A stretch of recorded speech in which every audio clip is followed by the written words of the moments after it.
नमस्ते। आज म पार्ट 2 भन्ने लिएर आएको छु। यसभन्दा अगाडि हामीले एस्सेको डेफिनेसन र एस्सेको टाइपको बारेमा छलफल गऱ्यौँ।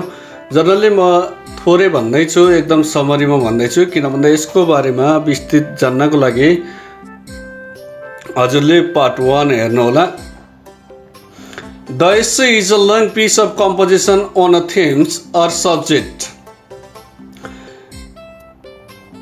It is self-contained. It has beginning, middle and the end हुन्छ। तीनवटा पार्टहरू हुन्छ। त्यसपछि एस्से भनेको तपाईको डिस्क्रिप्टिभ एस्से भयो। सिमिलरली हजुरको न्यारेटिभ एस्से भयो, रिफ्लेक्टिभ एस्से भयो र त्यसपछि हजुरको एक्सपोजिटरी एस्से भयो।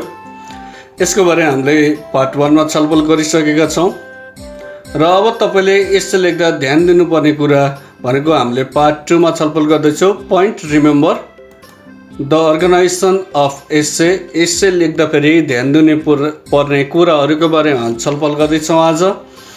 हजुरले यसभन्दा अगाडि पार्ट 1 एस्से र यसको डेफिनेसनको बारेमा पार्ट 1 भिडियो हेर्नु होला र आज हामी पार्ट 2 मा जाँदैछौँ। सुरुमा हामीले इन्ट्रोडक्सन स्टेटमेन्ट लेख्छौँ। सुरुमा हामीले परिचय पार्ट लेख्छौँ। यसमा तपाईको कोटेसन हुनसक्छ अथवा डिस्क्रिप्टिभ हुनसक्छ, स्ट्राइकिङ हुनसक्छ। तपाईले भन्न खोजेको फ्याक्ट, थीम के हो त, थेसिसको स्टेटमेन्ट के हो त्यो लेख्नुहुन्छ। त्यसपछि हजुरको मेन आइडिया, थेसिसको मेन आइडिया के हो अथवा तपाईको एस्सेको मेन आइडिया के हो त्यो लेख्नुहुन्छ र तपाईले खास गरी single sentence could be in the thesis statement. एउटा प्याराग्राफमा हजुरले अथवा एउटा सेन्टेन्समा हजुरले एउटा मात्रै सिंगल सेन्टेन्स लेख्नुहुन्छ। एउटा प्याराग्राफमा एउटैको बारेमा हजुरले डिस्क्राइब गर्दै जानुहुन्छ। त्यसपछि हजुर supporting paragraph makeup is the main body of the essay हो। तपाईले लेखेको प्याराग्राफ जुन छ, सपोर्टिङ प्याराग्राफ छ, त्यो एस्से तपाईले डिस्क्राइब गर्दै जानुहुन्छ, मेन बडीतिर जानुहुन्छ। They develop the main idea of your essay हो। त्यसले तपाईको एस्सेको मेन आइडिया दिनेछ। A topic sentence is the sentence that explains what the paragraph is mainly about. हो, तपाईको टपिक जुन हो त्यसको बारेमा प्याराग्राफलाई बढी फोकस गर्नुपर्ने हुन्छ। Each paragraph should have on topics. एउटा प्याराग्राफमा यसको on topics हुनुपर्छ। We use special transition word to link. अब हामीले कस्ता ट्रान्जिसन वर्डहरू प्रयोग गर्छ त, जस्तै प्याराग्राफ 1 मा फर्स्ट, सेकेन्ड, थर्ड, हाउएभर हैन। जस्तै फर्स्ट भयो, सेकेन्ड भयो, थर्ड भयो, हाउएभर, इभन थर्ड, नेदरल्यान्ड्स हैन, therefore, in addition to, as a result, consequently, furthermore, also, despite भनेर यस्ता शब्दहरू हामीले ट्रान्जिसन शब्दहरू हामीले थप्दै जान्छ, जसलाई लिङ्केज ल्याङ्ग्वेज पनि भनिन्छ अथवा कोअर्डिनेसन अथवा कनेक्टिभ पनि हामीले भन्छौँ। अब एस्सेको फर्मेट के हो त, एस्सेको format and essay format. A good way to approach an essay is to predict is the 5 part of project. हामीले खास गरी एस्से लेख्दा हामीले 5 पार्ट प्रोजेक्ट भन्छ। An essay is made of the introduction, the main body and the conclusion. 3 part. यसलाई चाहिँ एकदमै ध्यान दिनुहोस्। सबैभन्दा पहिले इन्ट्रोडक्सन पार्ट हुन्छ। सबैभन्दा पहिले तपाईँको इन्ट्रोडक्सन पार्ट भयो हैन। त्यसपछि हजुरको मेन बडी, 3 मेन बडिजहरू भयो हैन। 3 मेन बडीको बारेमा लेख्नुहुन्छ हजुरले। त्यसपछि हजुर केसको बारेमा लेख्नुहुन्छ त, हजुरले त्यसपछि कन्क्लुजनको बारेमा लेख्नुहुन्छ। इन्ट्रोडक्सन पार्ट 1, पार्ट 2 एन्ड एस्से भयो। पार्ट 3 मा कन्क्लुजन भयो। पार्ट 1 मा डेफिनेसन दिनुहुन्छ, पार्ट 2 मा बडी अफ थीम लेख्नुहुन्छ र अन्त्यमा हजुरले पार्ट 3 मा कन्क्लुजन लेख्नुहुन्छ। Similarly of course depending on the length and the breadth of your paper you may have more than 3 points. माथिको भन्दा अलिक फरक पनि हुनसक्छ, अलि धेरै पनि हुनसक्छ। त्यो तपाईँको टपिक र तपाईँको स्ट्रक्चरको आधारमा बढी फरक पर्छ। अब हजुरले यो प्रश्नको जवाब दिनुपर्ने हुन्छ। द इन्ट्रोडक्सन पार्टमा हजुरले यो प्रश्नहरूको जवाब दिनुपर्ने हुन्छ। And introduction should answer this question. इन्ट्रोडक्सनले यो प्रश्नको उत्तर दियो भने तपाईँको इन्ट्रोडक्सन एकदमै राम्रो हुन्छ। जस्तै क्वेसन नम्बर 1 मा छ, what am I talking about in this paragraph. मैले यस प्याराग्राफमा के को बारेमा छलफल गर्दैछु भन्ने मेन कुरा हुन्छ। त्यसपछि by answering this question you let reader know what the subject of the paragraph. Paragraph के हो त तपाईँको सब्जेक्टको मुख्य प्याराग्राफ के हो। Is in this paragraph you must answer the title. हो टाइटलको बारेमा तपाईँले अनिवार्य रूपमा जवाब दिनुपर्ने हुन्छ। And any other necessary information, त्यसपछि त्योसँग रिलेटेड इन्फर्मेसनहरू के हो त्यो इन्फर्मेसनको बारेमा पनि हजुरले छलफल गर्नुहुन्छ। दोस्रो प्रश्न छ how am I going to talk about it. मैले के को बारेमा विशेष छलफल गर्दैछु त भन्ने बारे हामी दोस्रो प्रश्नको जवाब दिन्छौँ। There is where you let the reader know how your paragraph is organise. तपाईँको प्याराग्राफ के अर्गनाइज हुँदैछ त, तपाईँले प्याराग्राफलाई कसरी अर्गनाइज गर्दै हुनुहुन्छ भन्ने कुरा विशेष ध्यान दिएको हुन्छ। अब यो प्याराग्राफको बारेमा here you very briefly introduce the main point and the evidence. हो मेन पोइन्ट र एभिडेन्स के हो यसको बारेमा हामीले छलफल गर्छौँ। That will prove your point, त्यसपछि तपाईँले आफ्नो पोइन्टको बारेमा के गर्नुहुन्छ त प्रुभ गर्नुहुन्छ। यो हो भनेर थ्योरिटिकल नलेज दिनुहुन्छ अथवा इम्पेरिकल नलेज पनि दिनुहुन्छ।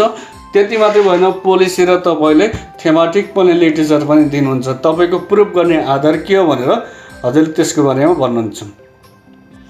तेस्रो नम्बरको क्वेसन छ what am I going to prove in this paragraph. तपाईँले त्यो प्याराग्राफमा के प्रुभ गर्दै हुनुहुन्छ त, मेरो यो हो भनेर के प्रुभ गर्ने त हजुरले। This is the date, this statement, यो भनेको एकदम विस्तृत हुन्छ। The thesis is usually at last sentence in the first paragraph and is clearly state the argument point। हो तपाईले भनेको कुरालाई argument point हुनु पर्यो। point you are making in your papers, तपाईले जुन आफ्नो पेपर इन्ट्रोडक्सनमा लेख्नुहुन्छ त्यसको मेन पोइन्ट के हो त्यो पोइन्टलाई चाहिँ फोकस गर्नुपर्ने हुन्छ। इन्ट्रोडक्सनमा हामीले तीनवटा प्रश्नको बारेमा छलफल गऱ्यौँ। एकमा लेख्यौँ हामीले टाइटल के हो, टाइटल र नेसेसरी इन्फर्मेसनको बारेमा भयो, टाइटल र टाइटलको नेसेसरी इन्फर्मेसनको बारेमा। दोस्रोमा भयो प्याराग्राफ इज अर्गनाइज, तपाईँले प्याराग्राफ के अर्गनाइज गर्नुहुन्छ त्यो भयो। तेस्रोमा भनेको तपाईँको प्रुफ अग्रिमेन्ट के छ त, तपाईँले आफूले लेखेको थेसिस अथवा पेपरमा के अग्रिमेन्ट छ, के सत्यता छ, के प्रुफ छ भन्ने बारे लेख्नुहुन्छ। अब हामी दोस्रो नम्बरमा जान्छौँ। इन्ट्रोडक्सन पार्ट भइसकेपछि बडी पार्ट, हाम्रो बडी पार्टमा जान्छौँ। The body consist of everything between your introduction and the conclusion. हो तपाईँको इन्ट्रोडक्सन र कन्क्लुजनको बिचको भाग नै के हो त बडी हो। It is where you discuss your three main point. A good starting place is to envision. तपाईँले लेख्न खोजेको सेपरेट प्याराग्राफ हुनुपर्छ। इन्ट्रोडक्सन पोइन्ट भयो होइन, यहाँ भन्यो भने फेरि हेर्नुहोस् त a good starting place is envision that each point is a separate paragraph. हो प्रत्येकको के हुनु पर्यो त सेपरेट प्याराग्राफ हुनु पर्यो भन्न खोज्यो।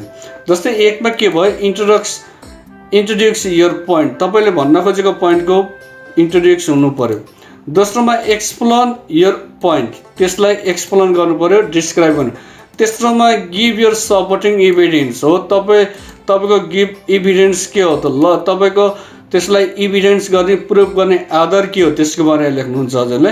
त्यसपछि explain how the point and evidence related to your thesis, तपाईँले लेख्न खोजेको इन्फर्मेसनहरू र त्यसलाई प्रुफ गर्ने भ्यालिड के हो भनेर हजुरले छलफल गर्नुहुन्छ। The whole part of each paragraph is to relate your point to your thesis but it help to spell it out clearly in at least one sentence of the paragraph. तपाईँले यहाँ भन्न खोजेको जस्तै फेरि हेर्नुहोस् त the whole part of each paragraph is to relate your point of your thesis but it helps spell it out clearly in at least one sentence of paragraph. तपाईँले भन्न खोजेको प्याराग्राफ चाहिँ क्लियर भिजन हुनु पर्यो भनेर दोस्रो part भयो body part. अब हामी कन्क्लुजन पार्टको बारेमा भन्दैछौँ। अन्त्य थेसिसको अन्त्य पार्ट भनिन्छ यसलाई। Basically the conclusion restate the introduction. इन्ट्रोडक्सनले भन्न खोजेको पार्टलाई कन्क्लुजनमा थोरै ब्रिफ बनाएर लेखिन्छ भन्न खोजेको रिस्टेटमेन्ट।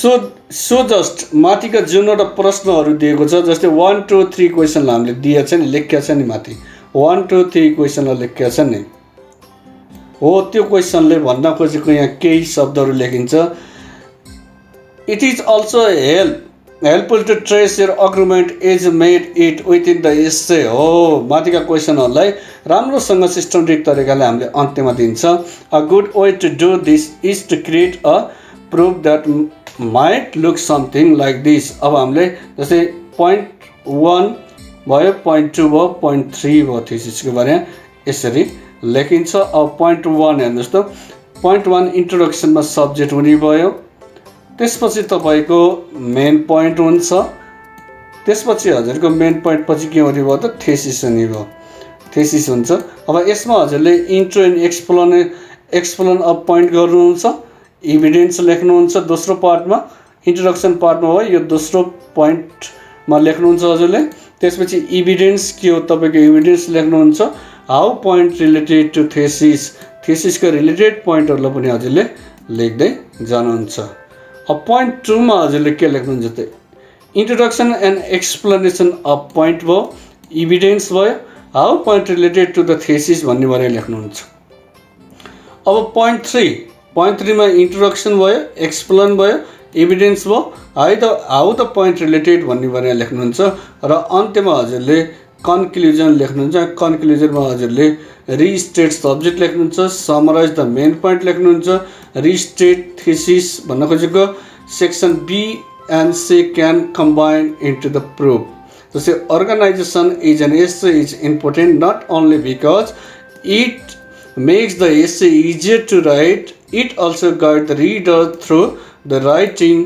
A clearly organise essay will be better hold the reader interest in the convince them into your opinion and valid तपाईँले लेखेको कुरालाई तपाईँले क्लियर रूपमा प्रुभ गर्ने आधारै अन्त्यको कन्क्लुजनले गर्छ अब केही लिङ्केजहरू छन् केही जोड्ने सेन्टेन्सहरू जोड्ने यिनीहरूलाई ब्रिजको काम गर्छ यिनीहरूले पुलको काम पनि गर्छ यिनीहरूले ती सेन्टेन्सहरू के हुन् कस्ता शब्दहरू हामीले जोड्छौँ भन्ने कुरो जस्तै तपाईँले नट ओन्ली बट जोड्न सक्नुहुन्छ फ्रेजहरू लिङ्केज फ्रेज भयो एन्ड भयो हजुरको also as well as furthermore beside in addition in fact moreover likewise यसरी जोड्नुहुन्छ phrase for contraction with what was written before although nevertheless even if but however in spite of alternatively होइन alternately on the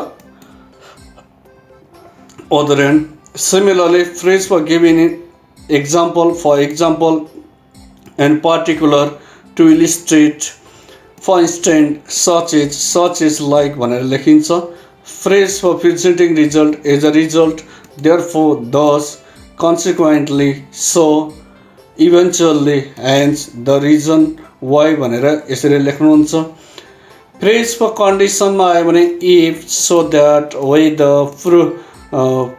लेख्नुहुन्छ unless that लेख्नुहुन्छ अनि provide लेख्नुहुन्छ phrase for stating your opinion in my view opinion from my point of view I think I realise I image I feel according to me भनेर लेख्नुहुन्छ phrase for कम्पेरिङको लागि similar to either or neither nor भनेर लेख्नुहुन्छ phrase for जनरलाइजिङमा हजुर generally overall in general as a result basically on the whole generally speaking भनेर लेख्नुहुन्छ फ्रेज फर एक्सप्रेसिङ सर्टेनलीमा certainly definitely of course not doubt भनेर लेख्नुहुन्छ हजुरले फ्रेज फर एक्सप्रेसिङ पर्टिकुलर अग्रिमेन्टमा हजुरले to some extent causes more or less due to almost because of owing of लेख्नुहुन्छ र अन्त्यमा कन्क्लुजन गर्दाखेरि हजुरले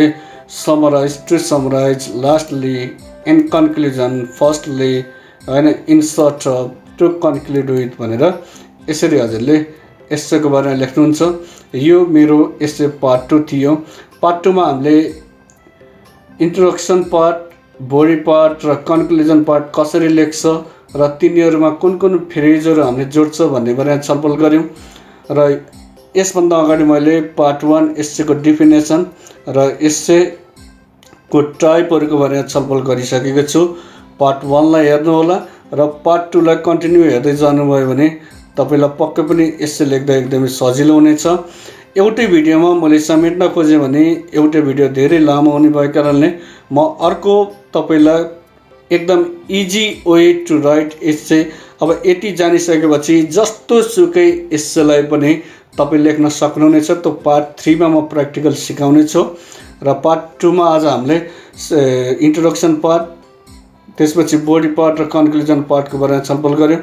इन्ट्रोडक्सन र बडी पार्ट र कन्क्लुजनको बारेमा हामीले छलफल गरिसक्यौँ र यदि हजुरलाई यो भिडियो राम्रो लाग्यो भने साथीहरूलाई पनि सेयर गर्नुहोला। र अन्त्यमा म फेरि एकदम सर्टकटमा भन्दैछु। इन्ट्रोडक्सन पार्टमा द प्याराग्राफ भयो, द टाइटल भयो, नेसेसरी इन्फर्मेसन भयो, त्यसै गरी 3टा क्वेसनको बारेमा प्याराग्राफ इज अर्गनाइज भयो, तपाईँको भ्यू चाहिन्छ। बडीमा खास गरी इन्ट्रोडक्स योर पोइन्ट भयो, एक्सप्लेन योर पोइन्ट भयो, गिभ योर सपोर्टिङ एभिडेन्स भयो होइन, explain how the point the evidence related to भयो र कन्क्लुजनमा कन्क्लुजन रिस्टेट द इन्ट्रोडक्सन भन्ने भयो। जस्ट हामीले आज छलफल गऱ्यौँ एस्सेका मेन पार्ट भन्नाले एस्से विभिन्न एस्सेहरूलाई हामीले कसरी सजिलो बनाउन सकिन्छ, इन्ट्रोडक्सनलाई कसरी सजिलो बनाउन सकिन्छ भन्नेवाला अर्गनाइजेसन कसरी गर्ने भन्ने बारेमा छलफल गऱ्यौँ।